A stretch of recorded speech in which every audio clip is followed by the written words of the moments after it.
What's up, everybody? Tyson Rouse. Let's talk Jets. Happy Victory Monday. It sure feels great to be 6-3 going into the bye, talking playoffs, talking endless possibilities. It is beyond exciting. I mean, it was great going into the office, but it's always interesting to see the next day how everybody reacts to a win. And it's weird to see people still discounting the Jets. Now there's talk about, well, there's penalties that weren't called and the Jets get all the breaks. And I'm like, I don't know what you're talking about when it comes to penalties, because this team, as long as I've been a fan, never gets a break. Just look at last week, the John Franklin Myers call, the CJ Mosley call. I mean, even in yesterday's game, if you're really paying attention, there was two calls on Zach Wilson, one in the pocket, one on the sideline, that should have been personal fouls, not called. One at Garrett Wilson that wasn't called. So stop with the penalty thing. Other thing is, well, Buffalo was without so-and-so. The teams the Jets beat, all the injuries. Look at who they've lost. They lost their best offensive lineman. They lost their best running back. They've been changing their offensive line almost every week. Zach was out for a while. I mean, at some point, just admit it. The Jets have a good team. Joe Douglas has done a very good job assembling a young, talented roster. And Robert Saleh and his staff have built a culture where this team keeps fighting, scratching, and clawing, and believing themselves when a lot of people don't.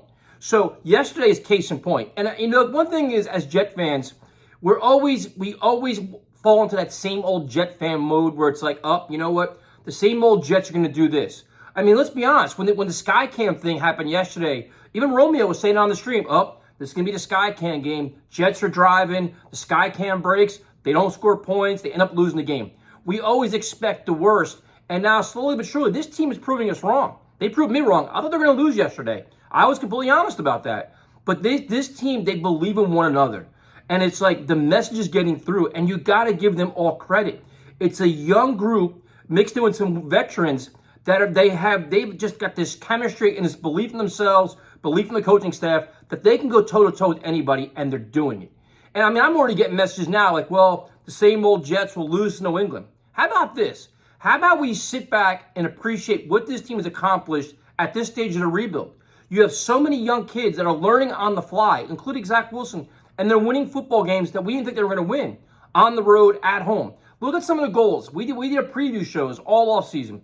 The Jets have got to win AFC East games. Okay, they've done that. They beat the Bills, they beat the Dolphins. The Jets have got to win AFC East home games. Guess what? They've done that. We want to see competitive games all four quarters. They're doing that. I mean, everything we've asked for, be competitive in November, be competitive in December. Guess what? They're accomplishing that as well. And it's awesome. Like, as a Jet fan, if you're not walking around proud of your team right now, I don't know what to tell you. And I think stop thinking about what bad can happen next. Like, the Sheldon Rankins injured today. Not ideal, but you know what? They have a lot of depth. I mean, this is not your same old Jets. And it's not, because you know what? All these players that are making legitimate contributions are all young, heading into the prime of their career. These aren't stopgap Band-Aids. These aren't, guys going to be here 1 year, gone the next. Look at your playmakers. I mean, just look at the secondary. You have two very good corners that are going to be here for a while in Reed and Gardner. Quinnen Williams is having an all-pro caliber year. Assuming the Jets give him a long-term contract, which they're going to, he's here. I mean, on offense, Garrett Wilson, Zach Wilson, Michael Carter, all these young players that are making these big plays and fighting for it, they're all going to be here. This is a young nucleus that is slowly but surely changing the culture and changing the mindset of everybody. Because for a decade, this team has sucked. They had no identity. There's nothing to hold your hat on. And now you have all of it. So now you can come out and say, you know what? The New York Jets have one of the best defenses in football. And it's a fact. Week in and week out, they're proving it. The offense has playmakers. And if you can get the offensive line solidified, it's going to be even more exciting. So I'm proud, man. Like, this team, you have to give them so much credit. We ripped Robert Saleh when he had his receipts comment, and guess what? He was right.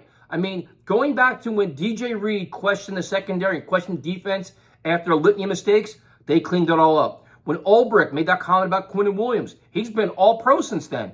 This team is rallying and playing for one another and proving everybody wrong, and it's awesome. And it's exciting. And it is, I'm telling you, like, you just, at some point, you got to say, you know what, give them credit and embrace it and enjoy the happiness. Don't keep trying to find ways to discount what they're doing or whatever else. Just say, you know what, this is a very good team, a team on the rise, a team with the future is legitimately bright. They lose one guy, next man up, and that guy contributes. Corey Davis is out. Elijah Moore's been kind of doing whatever. Denzel Mims steps up. So I'm excited, man. I can't wait to see what happens next. If anybody is in the New England area that has tickets to Jets Patriots, can hook me up. I will be your best friend for likes. I definitely want to go to that game. And that's it. So have a good night. I'll talk to you later.